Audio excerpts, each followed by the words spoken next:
Bismillahirrahmanirrahim. Alhamdulillahi rabbil alamin. Hamdan katsiran tayyiban mubarakan fih kama yuhibbu rabbuna wa yardah. Wa ashhadu an la ilaha illallah wahdahu la syarika lah. Wa ashhadu anna Muhammadan abduhu wa rasuluh sallallahu alaihi wa ala alihi wa ashabihi wa man tabi'ahum bi ihsanin ila yaumiddin wa sallama tasliman katsira, amma ba'd. Kita panjatkan puji dan syukur atas kehadirat Allah Subhanahu wa ta'ala yang pagi ini dengan taufiknya dan dengan limpahan hidayahnya kita masih berkesempatan untuk melanjutkan kajian kitab Umdatul Ahkam, dan insyaallah pagi ini atau siang ini kita akan memasuki kitab yang baru. Maksudnya pembahasan dalam Umdatul Ahkam ini memasuki tema besar yang baru setelah menyelesaikan Kitabus Salat. Ya. Insyaallah kita masuk pada Kitabu Az-Zakah, ya, kitab tentang zakat. Dan tema utama yang akan kita bahas pagi ini adalah zakat sebagai rukun Islam. Zakat sebagai rukun Islam. Hadis yang kita bahas hadis nomor 166 sesuai dengan penomoran yang dituliskan oleh Asy-Syaikh Abdullah Al-Bassam rahimahullahu ta'ala dalam kitabnya Taisirul Alam Syarah Kitab Umdatul Ahkam, dan kita akan baca hadisnya, hadis nomor 166 ini. Qala al-muallif rahimahullahu ta'ala an Abdillah ibni Abbasin radhiyallahu anhuma, dari Abdullah bin Abbas, dari Abdullah bin Abbas. Qala Rasulullah sallallahu alaihi wasallam li Mu'adz bin Jabalin hina ba'athahu ilal Yaman. Rasulullah sallallahu alaihi wasallam bersabda kepada Mu'adz bin Jabal, kepada Mu'adz bin Jabal ketika Nabi mengutusnya ke Yaman, ketika Nabi mengutusnya ke Yaman.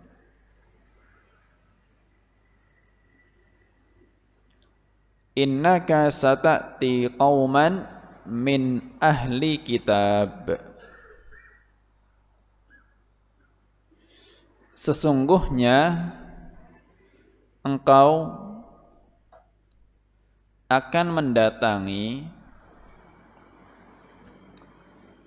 segolongan ahli kitab, ya, mendatangi segolongan ahli kitab.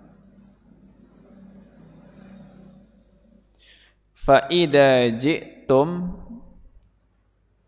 fad'uhum fad'uhum ila an yashhadu an la ilaha illallah wa anna Muhammadan Rasulullah. Jika engkau telah mendatangi mereka, maka ajaklah mereka. Ya, jadi fad'uhum, ajaklah mereka. Bersaksi bahwa tidak ada sesembahan kecuali Allah. Ya. Bersaksi bahwa tidak ada sesembahan kecuali Allah. Dan bahwa Muhammad adalah utusan Allah.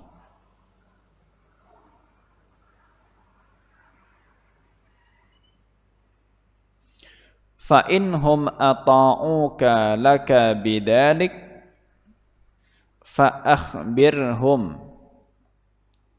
annallaha qad farada alaihim khamsa salawatin fi kulli yaumin wa lailah. Jika mereka mentaatimu, jika mereka mentaatimu, maka sampaikan, ya, fa akhbirhum, sampaikan kepada mereka, annallaha, bahwa Allah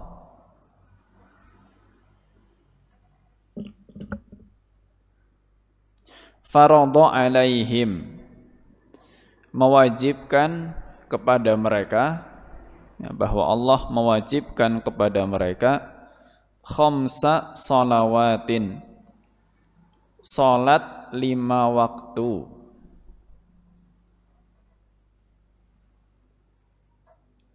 fi kulli yaumin wa lailah, sehari semalam.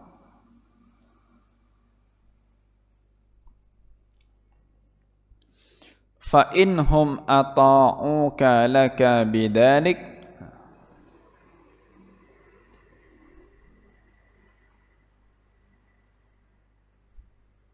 jika mereka mentaatimu, fa akhbirhum, maka kabarkan kepada mereka, ya, ini berikutnya ya, setelah sholat tadi, jika mereka mentaatimu, ya, maka kabarkan kepada mereka annallaha farada alaihim shadaqatan, bahwa Allah mewajibkan atas mereka sedekah. Dan sedekah di sini maknanya adalah zakat, ya, mewajibkan atas mereka sedekah atau zakat. Tu'khadu min aghniyaihim faturaddu ala fuqaraihim,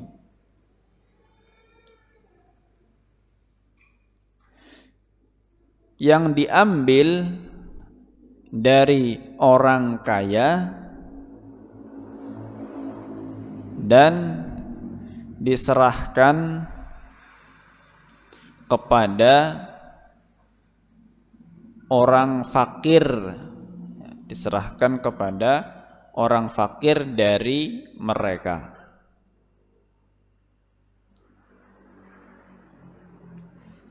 Fa inhum ata'uka laka bidzalik, jika mereka mentaatimu,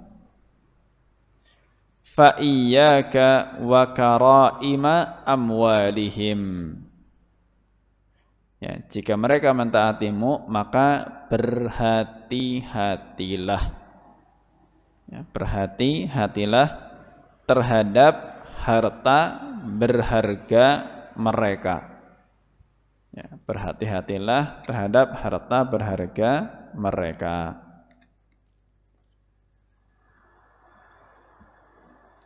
Wattaqi da'watal mazlum, dan takutlah kepada doanya orang yang terzalimi, ya, takutlah dengan doanya orang yang terzalimi. Fa innahu laisa bainaha wa bainallahi hijab. Karena antara doanya dengan Allah tidak ada penghalang. Ya, karena antara doanya dengan Allah tidak ada penghalang. Laisa bainaha wa bainallahi hijab. Baik, hadis ini diriwayatkan oleh Imam Bukhari dan Muslim. Ini hadis yang sangat pokok dalam perkara agama. Karena disebutkan di dalam hadis ini bagaimana Nabi sallallahu alaihi wasallam mendahulukan pokok-pokok agama untuk diajarkan. Yaitu ketika Nabi alaihi salatu wasallam mengutus Mu'adz bin Jabal untuk berdakwah. Ya. Jadi Mu'adz bin Jabal diutus oleh Nabi sallallahu alaihi wasallam untuk berdakwah. Di mana? Di Yaman. Ya, negeri Yaman. Yang lokasinya berada di sebelah selatan Arab Saudi. Berdakwah ke Yaman, dan saat itu Yaman adalah negeri yang dihuni, ya, ditempati oleh orang-orang ahli kitab. Ya. Ahli kitab itu konteksnya dua, Yahudi atau Nasrani. Ya, Yahudi atau Nasrani. Dan Allah Ta'ala a'lam bissawab, kalau berdasarkan sejarah dahulu Yaman itu nampak lebih dominan orang-orang Nasrani. Karena ya dulu Yaman itu menjadi negeri yang berada di bawah kekuasaan Habasyah. Ya. Jadi kalau kita pernah belajar sirah nabawiyah, dulu kan raja yang berusaha untuk menghancurkan Ka'bah yang kita kenal dengan nama Raja Abrahah, dia kan Nasrani, baru saja membangun gereja, dan dia ingin orang-orang hajinya itu pindah dari Mekah ke Yaman. Dan Abrahah saat itu adalah menjadi perpanjangan tangan dari Najasyi, ya, raja yang ada di Habasyah atau Ethiopia. Maka saat itu Yaman itu lebih dominan ahli kitab, khususnya dari kalangan Nasrani. Maka Mu'adz bin Jabal diberi pesan oleh Nabi sallallahu alaihi wasallam bahwa nantinya dia akan mendatangi kaum dari kalangan ahli kitab di Yaman. Maka Nabi mengajarkan langkah-langkah apa yang harus dilakukan oleh Mu'adz bin Jabal di dalam mendakwahkan mereka atau di dalam mendakwahi mereka. Maka pesan pertama Nabi mengatakan kepada Mu'adz supaya mengajarkan atau mengajak mereka bersyahadat. Ya. Syahadat tauhid, asyhadu an la ilaha illallah, dan syahadat Rasul wa asyhadu anna Muhammadan Rasulullah. Karena tentu itu yang menjadi pondasi nantinya untuk diterimanya amal. Karena tidak mungkin amal diterima oleh Allah Subhanahu wa ta'ala ketika seseorang belum masuk Islam. Ya. Ketika seseorang belum masuk Islam, tidak diterima oleh Allah amalan apapun. Maka diawali dari pondasinya dulu. Pintu masuk supaya amalannya diterima adalah bersyahadat. Maka setelah nantinya orang-orang ahli kitab itu patuh untuk bersyahadat, mereka sudah masuk Islam, baru diajak untuk sholat.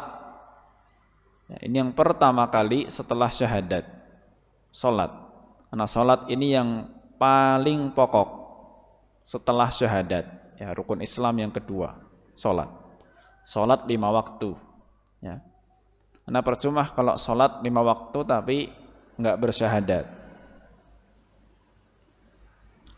Nah, diajak sholat 5 waktu, kalau sekiranya sudah patuh, ya, terbiasa dengan sholat 5 waktu, maka baru Nabi alaihi salatu wassalam sampaikan kepada Mu'adz. Setelah itu mereka diperintahkan untuk menunaikan zakat. Karena kalau sudah terbiasa sholat, insya Allah untuk menunaikan ibadah-ibadah yang lain itu lebih mudah. Ya. Pokoknya itu di sholat dulu. Kalau sholat itu sudah terbiasa, tidak terasa berat, insya Allah untuk ibadah selain sholat itu pun terasa mudah. Nah, Mu'adz diberi pesan untuk mengajarkan masalah zakat. Ya, supaya orang bayar zakat.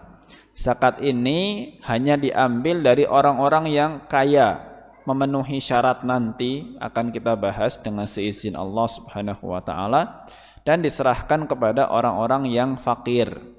Dan nanti juga insya Allah akan dilengkapi dengan golongan-golongan yang berhak untuk menerima zakat. Tapi di sini Nabi berpesan, hati-hati. Jangan mengambil harta yang sangat disayangi. Maknanya apa? Contoh, ketika misalkan seorang amil zakat atau seorang petugas zakat, ya, yang diperintahkan untuk menarik zakat, ngambil zakat, ya, dan diantara harta yang wajib dizakati itu adalah hewan ternak, ya, hewan ternak, dan itu menjadi harta yang cukup berharga. Hewan ternak untuk di masa dulu, hewan ternak itu sangat berharga sekali. Nah, ketika misalkan seorang amil, petugas penarik zakat ini akan ngambil zakat, dia jangan sampai mengambil hewan ternak yang paling disayangi oleh pemiliknya.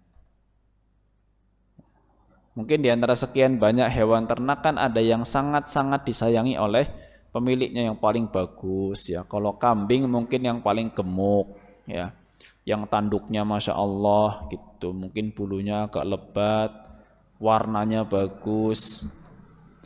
Nah, yang sangat-sangat disayangi begitu jangan sampai diambil, karena kalau sampai mengambil itu nanti menzalimi, ya. Mengambil harta yang sangat disayangi itu menzalimi. Makanya Nabi berpesan berikutnya, hati-hati dengan doanya orang yang terzalimi, ya.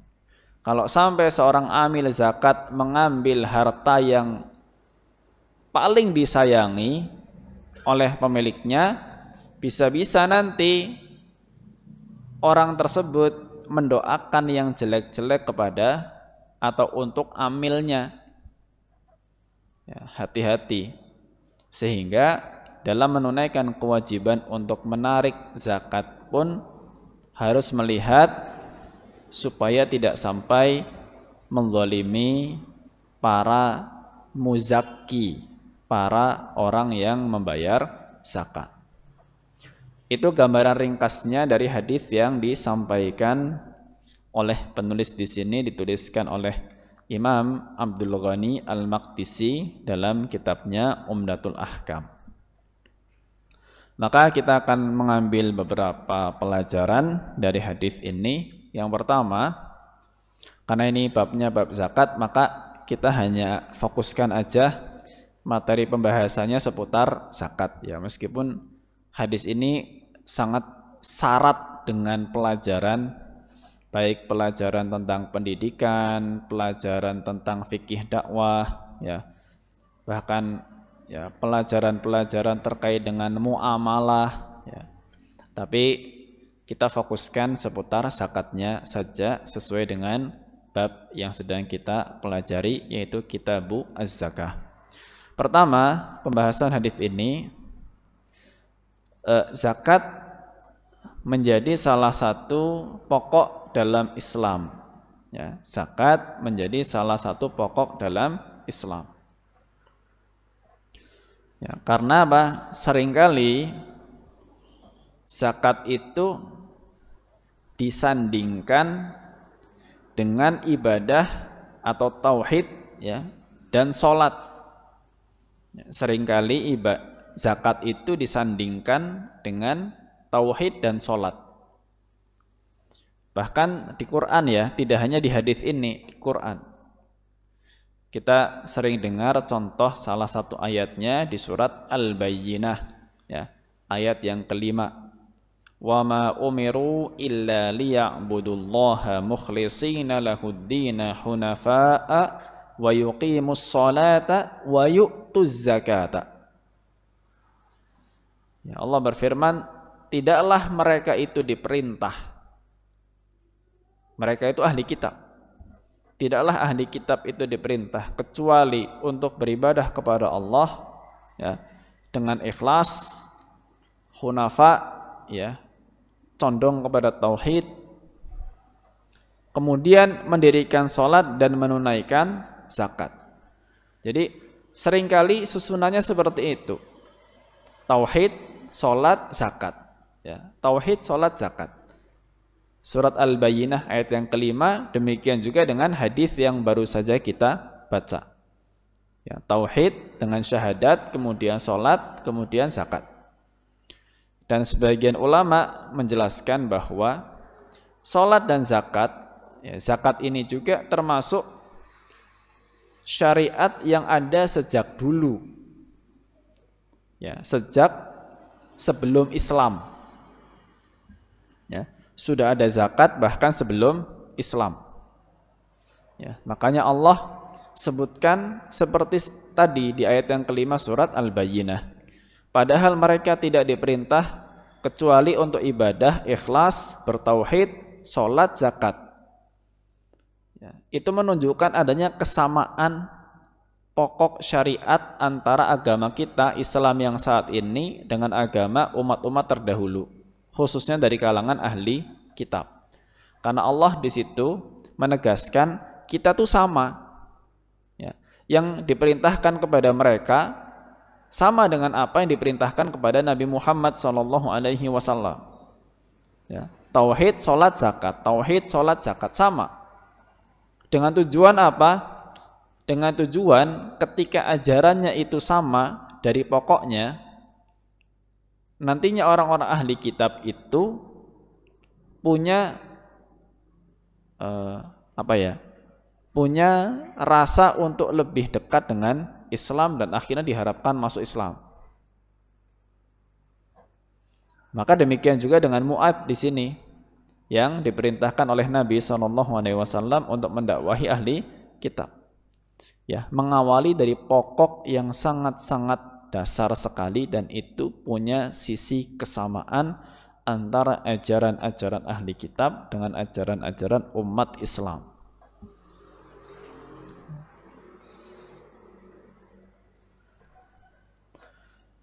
Maka zakat menjadi pokok dalam Islam. Bahkan kalau dalam rukun Islam kita, zakat itu rukun Islam yang ketiga, ya. Nah, rukun Islam kita kan syahadat, sholat, zakat, puasa, haji, ya.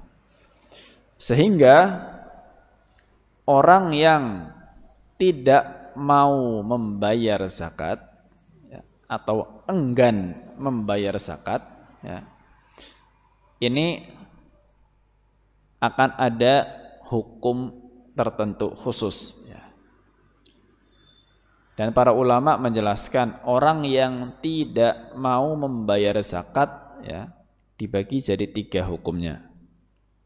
Ya, orang yang tidak mau membayar zakat dibagi menjadi 3. Ini kita bicara zakat yang wajib ya, bukan zakat yang sunnah. Zakat yang wajib, yang nanti akan kita bahas perinciannya insya Allah. Orang yang tidak membayar zakat ada 3. Satu, ya, pertama adalah orang yang menolak kewajiban zakat. Menolak kewajiban zakat. Maknanya apa? Dia tidak mau meyakini bahwa zakat itu wajib. Ya. Tidak mau meyakini bahwa zakat itu wajib. Padahal sudah sampai kepada dia ya, ilmu tentang wajibnya zakat. Tapi dia tidak mau meyakini wajibnya zakat.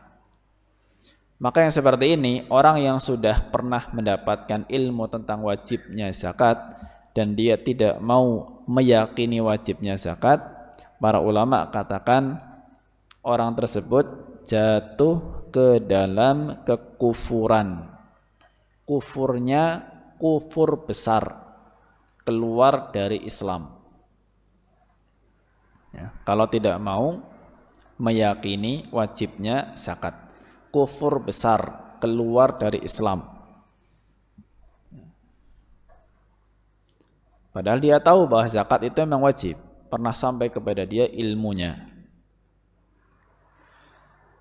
Kemudian yang kedua, orang yang tidak mau bayar zakat ya, karena memang tidak mengetahui kewajiban zakat. Sebabnya apa enggak membayar zakat? Sebab yang kedua karena tidak mengetahui wajibnya zakat. Enggak tahu kalau dalam Islam itu ada zakat. Ya, contohnya ya kayak orang yang baru masuk Islam. Ya. Kadang orang tertarik untuk masuk Islam itu hanya sekedar melihat ya orang-orang Islam itu kok hidupnya tenang gitu. Akhirnya dia mau masuk Islam. Itu mungkin karena sebab-sebab lain ya. Tapi dia belum tahu kalau ada zakat. Sehingga dia tidak bayar. Padahal dia mampu. Ya. Maka kalau memang dia tidak membayar zakat karena ketidaktahuannya bahwa ada kewajiban zakat, maka yang seperti ini dia diberi uzur. Ya. Insya Allah tidak berdosa dan tidak sampai kufur ya, dan diberi uzur ya. Tentunya kalau kita mengetahui ya kita ajari bahwa dalam Islam itu ada zakat, maka tidak kufur yang seperti ini, tidak juga dia dosa.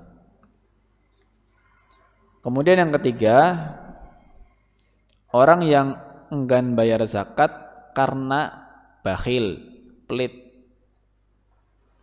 Jadi dia tahu zakat itu wajib dan dia mampu untuk bayar zakat. Ya, memang sudah wajib bayar zakat. Tapi dia enggak mau. Kenapa? Eman-eman. Terlalu sayang dengan hartanya. Dia bakhil, enggak mau menunaikan kewajiban zakatnya. Maka yang seperti ini para ulama katakan dia jatuh ke dalam dosa besar. Tapi tidak kufur. Ya, jatuh ke dalam dosa besar tapi tidak kufur. Enggak sampai keluar dari Islam. Tapi tetap dosa besar. Dan kalau nanti dia taubat, dia tetap harus bayar zakat-zakat yang sebelumnya sudah dia tinggalkan. Ini pendapat mayoritas ulama. Ya, jadi ada 3 tadi. Orang enggak mau bayar zakat karena menolak kewajibannya, padahal dia tahu zakat itu wajib. Maka ini kufur besar. Karena dia tidak meyakini salah satu dari rukun Islam, yaitu zakat.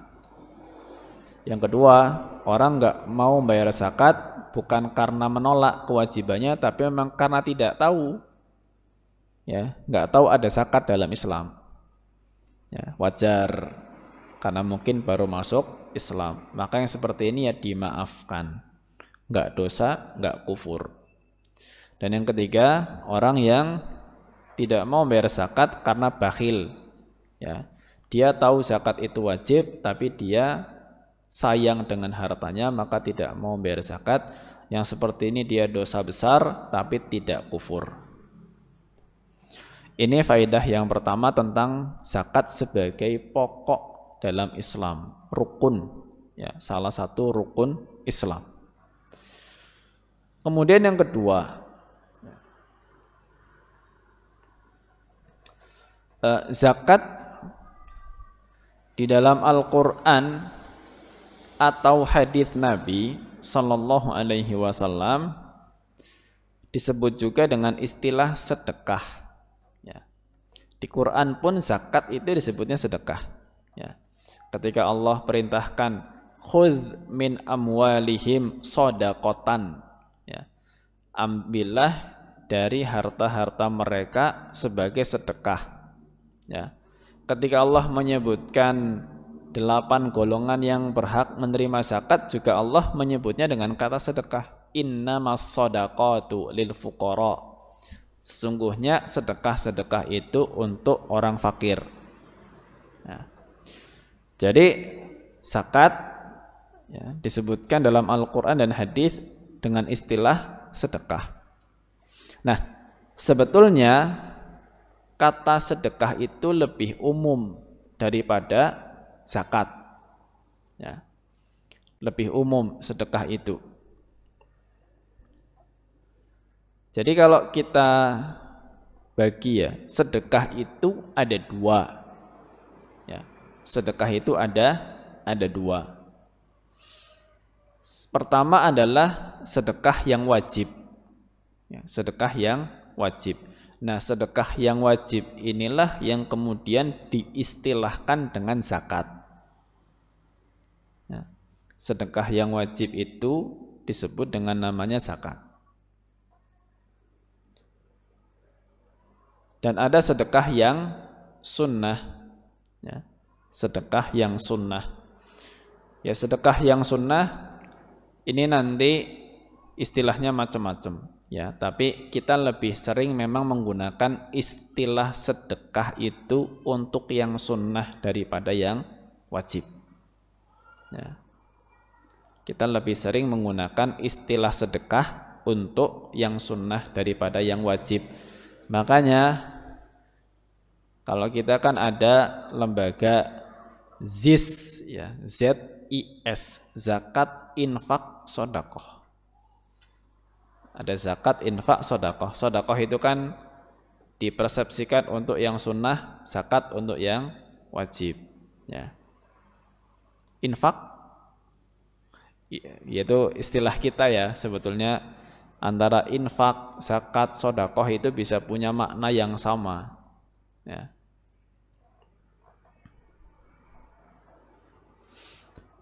Nah, jadi zakat itu diistilahkan dengan sedekah, tapi maksudnya sedekah yang wajib. Ya. Kalau secara makna bahasa, ya, sedekah itu para ulama jelaskan berasal dari kata as-sidqu. Ya, as-sidqu. Apa artinya as-sidqu? As-sidqu itu kejujuran. Kejujuran. Kenapa kok dikasih nama sedekah dari kata as-sidqu? Karena sedekah itu sebuah amalan yang menunjukkan kejujuran iman. Ya, sedekah itu amalan yang menunjukkan kejujuran iman. Kalau imannya benar, jujur, ya, seseorang itu tidak akan terlalu sayang untuk mengeluarkan hartanya. Karena dia yakin bahwa dengan hartanya dikeluarkan di jalan Allah Subhanahu wa ta'ala, Allah pasti akan ganti. Pasti akan ada balasan dari Allah Subhanahu wa ta'ala. Yakin. Maka semakin tinggi keyakinan, semakin mudah seseorang itu bersedekah. Ya, makanya sedekah itu menunjukkan kejujuran. as-sidqu, kejujuran seseorang dalam beriman kepada Allah Subhanahu wa taala. Adapun zakat secara bahasa ya itu maknanya adalah berkembang dan suci ya, atau berkembang dan pensucian ya, berkembang dan mensucikan gitu ya, mudahnya berkembang dan mensucikan. Kenapa disebut zakat yang maknanya berkembang dan mensucikan? Karena fadilahnya zakat itu adalah tadi menambah keberkahan di dalam harta ya, menambah keberkahan di dalam harta sekaligus mensucikan jiwa. Itulah fadilahnya zakat. Maka Allah sebutkan kan, khudz min amwalihim shadaqatan tutahhiruhum wa tuzakkihim biha. Ya. Ambillah dari harta-harta mereka sebagai sedekah atau zakat yang tutahhiruhum, mensucikan mereka. Ya, mensucikan jiwa mereka. Wa tuzakkihim, ya. Jadi itu bisa menambah keberkahan bagi mereka. Dan Nabi juga sudah tegaskan, mana qasat shadaqatun min mal. Sedekah itu tidak akan mengurangi harta. Sedekah tidak akan mengurangi harta. Kalaulah sedekah yang sunnah itu tidak mengurangi harta, apalagi yang wajib. Ya. Karena yang wajib itu pasti akan punya pahala yang lebih besar daripada yang sunnah. Itu kaidah umum dalam agama kita bahwa amalan yang wajib itu punya pahala yang lebih besar daripada yang sunnah. Itu berkaitan dengan istilah zakat dan sedekah. Ya, jadi bisa punya makna yang sama, bisa punya makna yang berbeda. Intinya sedekah itu ada yang wajib, ada yang sunnah. Maka yang wajib itulah yang disebut dengan zakat. Baik, kemudian poin ketiga, ya. Memang dalam hadis ini belum disebutkan masalah harta apa saja yang wajib untuk dizakati. Ya. Nabi alaihissalam hanya menyebutkan akhbirhum annallaha faradha alaihim shadaqah. Ya, Allah mewajibkan sedekah. Tapi enggak semua harta itu wajib dizakati. Ya, tidak semua harta wajib dizakati. Tentang harta yang wajib dizakati itu sudah disebutkan dalam Al-Quran maupun hadis Nabi Sallallahu Alaihi Wasallam, dan ulama meringkasnya menjadi kurang lebih 6, ya, 6 jenis harta yang wajib dizakati. Ini poin yang ketiga ya, 6 jenis harta yang wajib dizakati. Apa saja? Pertama adalah emas, perak, dan uang. Emas, perak, dan uang. Ini jenis harta yang pertama. Ya. Atau para ulama meringkasnya dengan istilah zakat naqdain. Ya. Naqdain itu 2 alat tukar. Ya, karena alat tukar zaman dulu itu emas dan perak, dinar dan dirham. Dinar dan dirham. Maka disebut naqdain, emas dan perak. Nah, karena hari ini alat tukar kita itu uang, maka uang pun dimasukkan sama seperti emas dan perak sebagai harta yang wajib dizakati. Ya. Itu yang pertama, emas, perak, dan uang. Ya. Kemudian yang kedua adalah harta perniagaan. Ya, harta perniagaan atau perdagangan.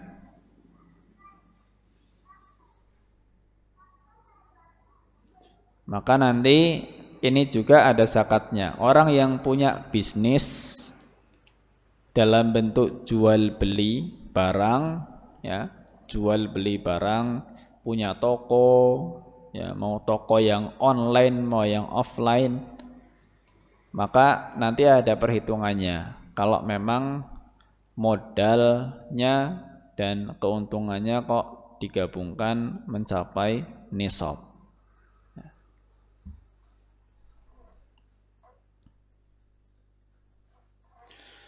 Kemudian harta yang ketiga yang disebutkan untuk wajib dizakati adalah hewan ternak. Ya, hewan ternak, dan hewan ternak ini cuma 3 yang ada zakatnya. Ya, hanya unta, sapi dan kambing. Ya, unta, sapi dan kambing. Ya, sehingga kalau ternaknya ayam nggak ada zakatnya, ya. Atau mungkin ternak-ternak yang lain, hewan selain unta, sapi, kambing, apa selain unta, sapi, kambing dan ayam itu, mungkin ada ternak-ternak yang lain, ya berarti tidak ada zakatnya.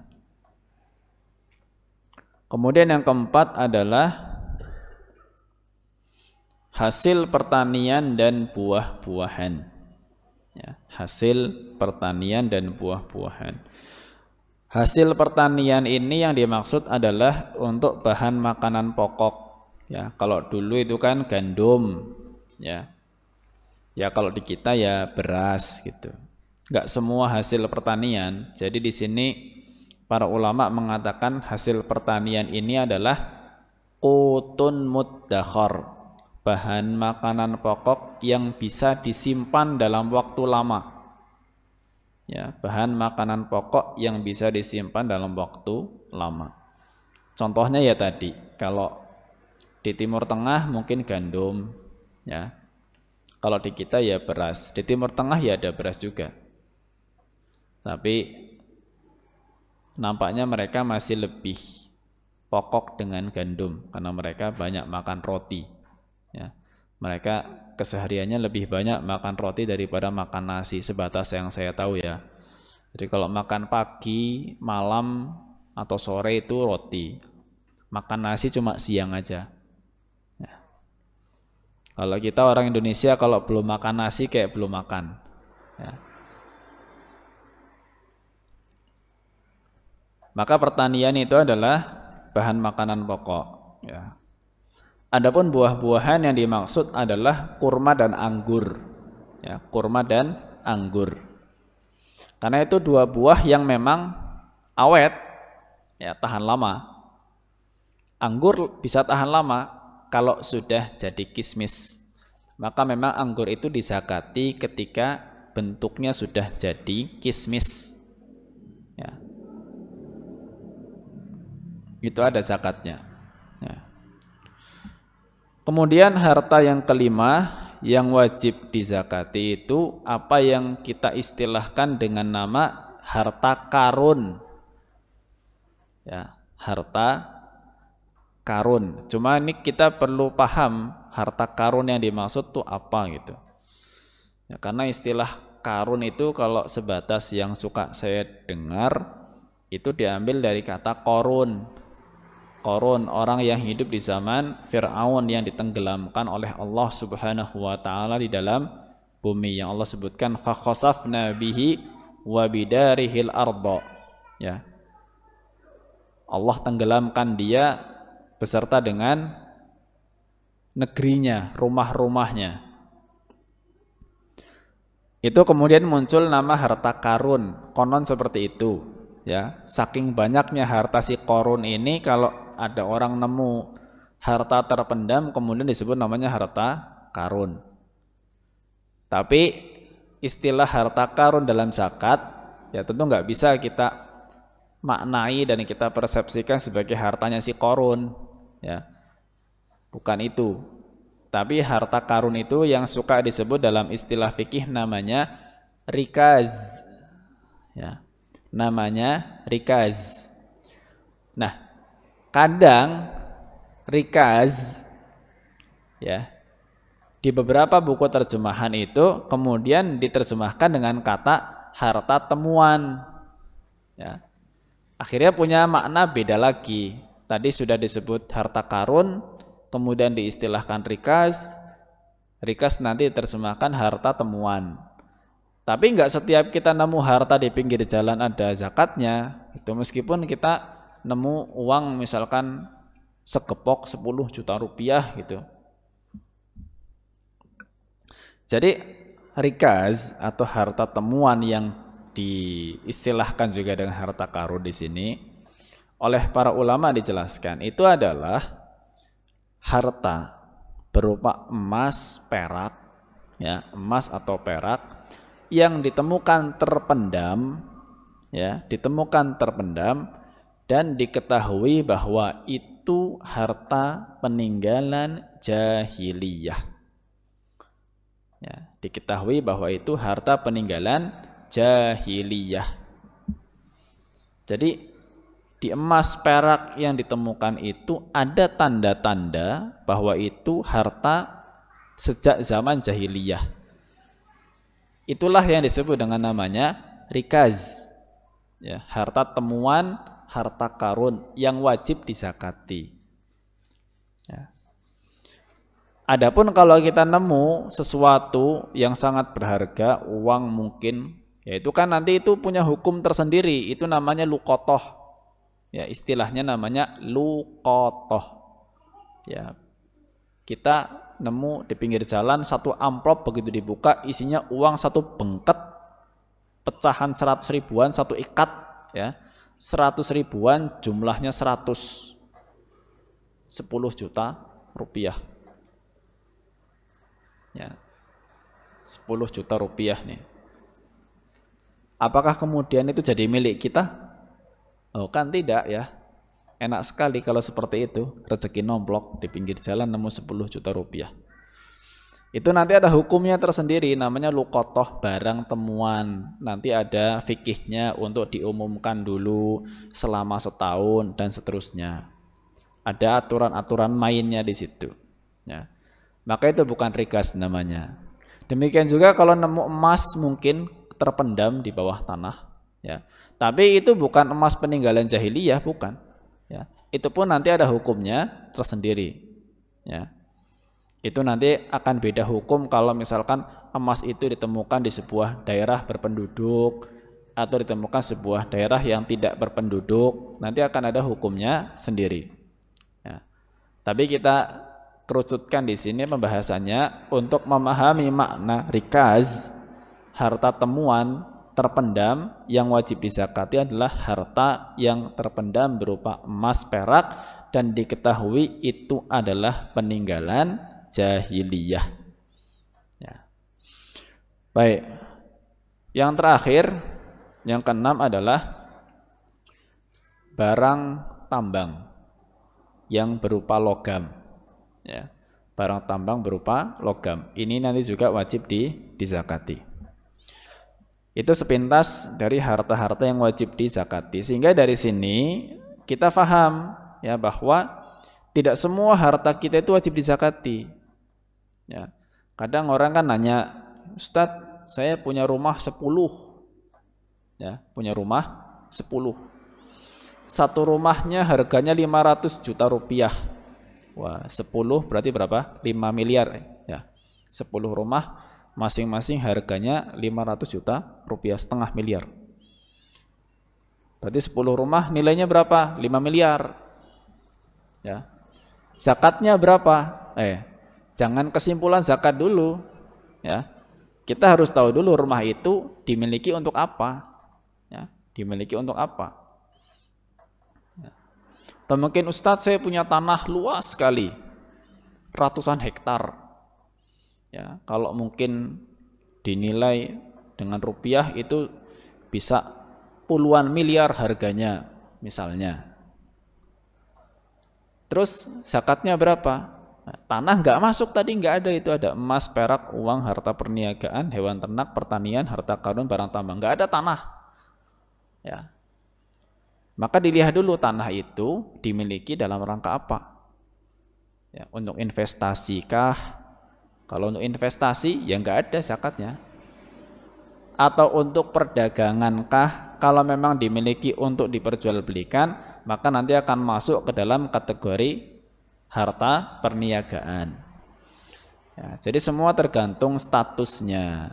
Ya, selain harta-harta yang disebutkan tadi, ya harus dilihat dulu kedudukannya sebagai apa. Baik, kemudian lanjut di faedah yang keempat, poin keempat dari hadis yang kita bahas pagi ini. Berdasarkan hadis Nabi SAW bahwa tu'khadhu min aghniyaihim faturaddu ala fuqaraihim. Ya. Diambil dari orang-orang yang kaya diserahkan kepada orang-orang yang miskin, fakir. Ya. Maka faedahnya di sini zakat hanya diambil dari orang yang kaya saja. Ya. Maksudnya apa kaya? Yaitu orang yang memiliki harta zakat.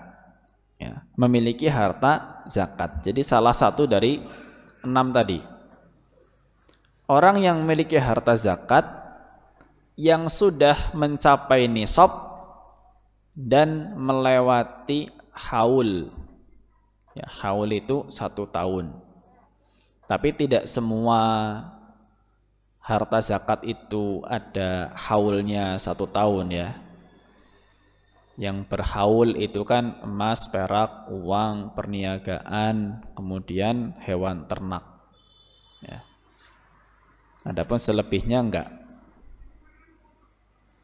Jadi kaya itu kalau dia punya harta termasuk kategori harta zakat, dia miliki dengan jumlah yang melebihi nisab, ya, dan dimiliki sudah dalam waktu satu tahun, maka nanti dia yang wajib zakat.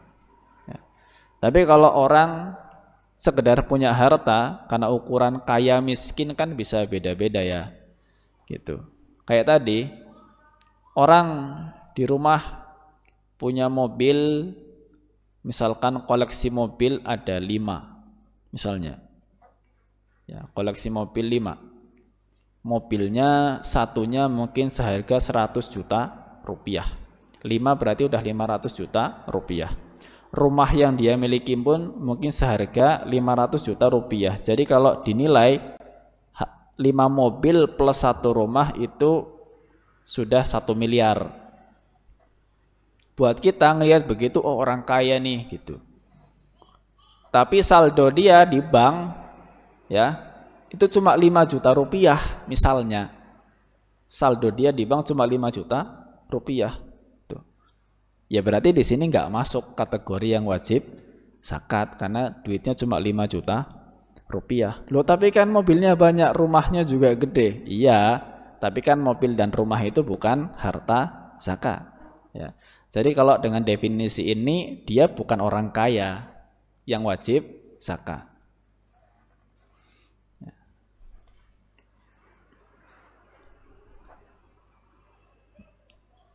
Kecuali kalau mobilnya itu barang dagangan, ya nanti akan ada perhitungan zakatnya sendiri.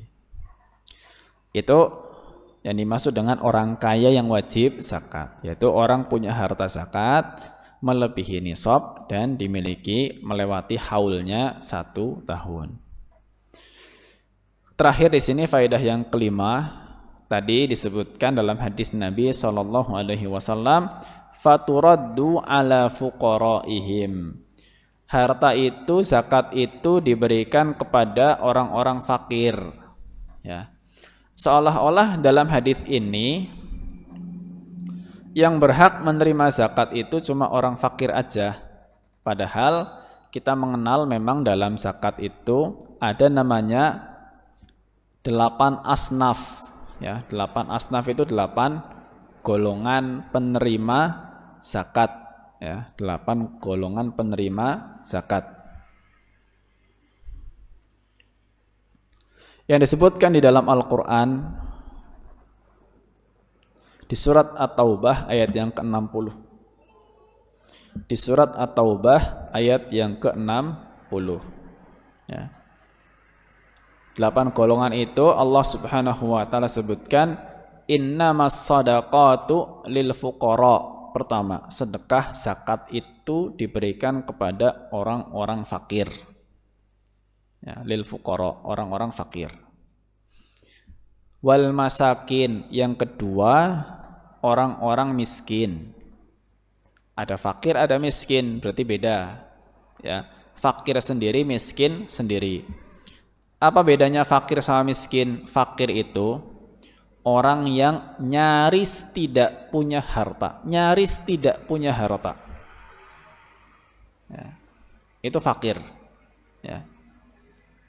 Adapun orang miskin itu orang yang masih punya harta dan masih punya penghasilan, tapi tidak cukup untuk memenuhi kebutuhan kehidupannya. Itu namanya miskin. Ya. Fakir itu lebih menyedihkan daripada miskin. Ya, kalau fakir itu nyaris nggak punya harta, bahkan dia nggak punya penghasilan. Ya, itu fakir. Kalau miskin dia masih punya harta, masih punya penghasilan, tapi nggak cukup penghasilannya. Innamas shadaqatu lil fuqara'i wal masakin wal 'amilina 'alaiha.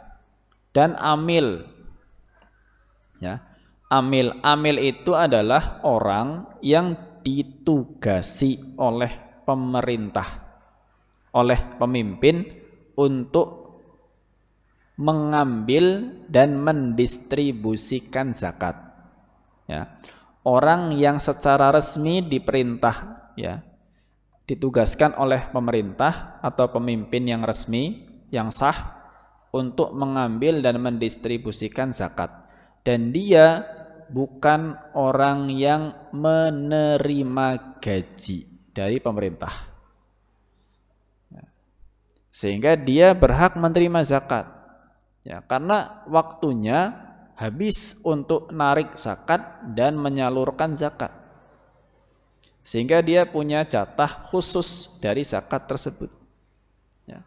Bukan sekarang sembarang orang menampakkan diri saya amil gitu, akhirnya saya berhak mendapatkan zakat. Sing nunjuk panjenengan ki sopo gitu ya.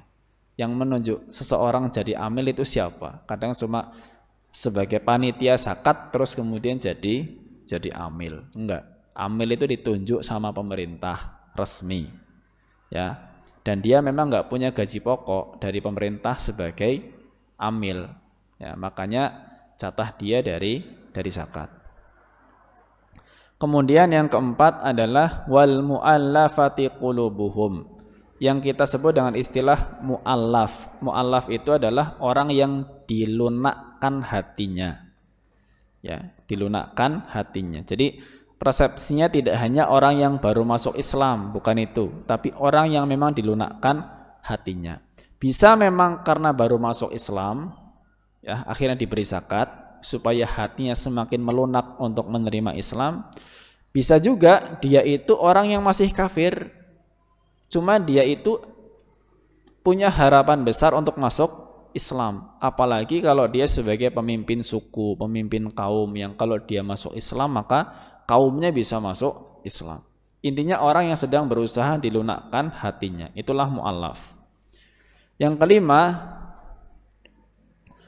hamba sahaya. Ya. Wa fir riqab, kata Allah, hamba sahaya. Hamba sahaya ini adalah budak yang sedang berusaha untuk membebaskan dirinya sendiri. Ya. Jadi ada istilahnya budak itu mukatab. Mukatab itu dia sedang menyicil, bayar, ngangsur kepada tuannya untuk membeli dirinya sendiri. Nah, yang seperti ini dibantu untuk semakin melunasi dirinya nanti jadi orang yang merdeka. Itu hamba sahaya. Ya. Jadi budak yang sedang berusaha memerdekakan dirinya sendiri dengan cara nyicil, bayar untuk beli diri sendiri. Kemudian yang keenam, gharimin, orang yang berhutang, ya. Tapi ini nanti akan ada perinciannya ya, enggak semua orang ngutang dikasih zakat. Ini orang yang ngutang untuk sebuah kebutuhan yang baik, ya. Dan memang dia tidak mampu untuk melunasi, itu baru yang dikasih. Itu. Jangan nanti semua orang ngutang dikasih zakat. Nanti yang masih punya cicilan KPR rumah minta zakat juga. Padahal gajinya per bulan bisa untuk nyaur utang. Itu enggak dapat zakat. Ya, gharimin orang yang berhutang untuk sebuah kebutuhan yang baik dan dia tidak mampu untuk melunasi. Kemudian yang ketujuh adalah fisabilillah. Fisabilillah ini orang yang berjihad di jalan Allah secara sukarela. Ya, orang yang berjihad di jalan Allah secara sukarela, bukan dapat gaji, ya, sukarela. Dan terakhir yang kedelapan adalah ibnus sabil, ya, yaitu seorang musafir yang kehabisan bekal. Ya, musafir yang kehabisan bekal dalam rangka perjalanan untuk ketaatan kepada Allah Subhanahu wa taala. Ya, jadi wa fi sabilillah wa ibnis sabil yang disebutkan oleh Allah Subhanahu wa taala, dan ini mungkin hal-hal pokok yang mungkin perlu untuk diketahui di masalah zakat, ya. Semoga yang kita bahas di kesempatan siang hari ini Allah berkahi. Qadarullah, karena sudah melewati pukul 11, maka mungkin saya pikir dicukupkan aja. Kalau ada pertanyaan yang perlu untuk dibahas, mohon nanti bisa ditunda di pertemuan berikutnya saja supaya tidak terlalu berlarut. Bisa ditulis, nanti semoga Allah berikan kesempatan untuk disampaikan jawabannya. Kiranya ini yang bisa saya sampaikan. Semoga Allah ampuni segala kekurangan. Terima kasih atas perhatiannya. Wassallallahu ala nabiyyina Muhammad wa ala alihi wa sahbihi wa baraka wa sallam. Wa akhiru da'wana anil hamdulillahi rabbil alamin. Subhanakallahumma wa bihamdika asyhadu an la ilaha illa anta astaghfiruka wa atubu ilaik. Billahi taufik wal hidayah. Assalamualaikum warahmatullahi wabarakatuh.